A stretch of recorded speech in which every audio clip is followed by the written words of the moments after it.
સ્વામિનારાયણ મંદિર વડતાલ ધામ સંચાલિત બોટાદ જિલ્લાના સુપ્રસિદ્ધ યાત્રાધામ સાળંગપુર ધામ શ્રી કષ્ટભંજન દેવ હનુમાનજી મંદિર ખાતે પરમ પૂજ્ય શાસ્ત્રી સ્વામી હરિપ્રકાશ દાસજીની પ્રેરણાથી તેમજ કોઠારી વિવેક સાગર દાસજી સ્વામીના માર્ગદર્શનથી શ્રાવણ માસની તારીખ 14/8/2025ને ગુરુવારના રોજ રાંધણ છઠના પવિત્ર દિવસે સુરણ, રીંગણ, ટામેટા, સક્કરિયા, ગુવાર, દૂધી, બીટ, મૂળા વગેરે વિવિધ શાકભાજીનો શણગાર કરાયો તેમજ શાકભાજીની હાટડી અન્નકૂટ ધરાવાયો. આજે સવારે 5:45 કલાકે શણગાર આરતી પૂજારી સ્વામી દ્વારા કરવામાં આવી.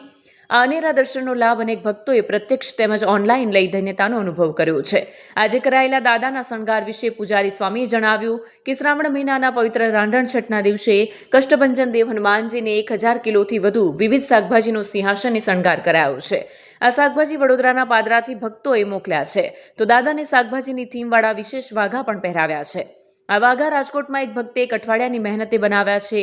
આ શણગાર કરતા 6 સંતો, પાર્ષદ અને ભક્તોને 4 કલાકનો સમય લાગ્યો હતો. આ શાકભાજી ભક્તોને પ્રસાદ તરીકે વિતરણ કરવામાં આવશે. વિપુલ લુહાર, ન્યૂઝ 14, બોટાદ.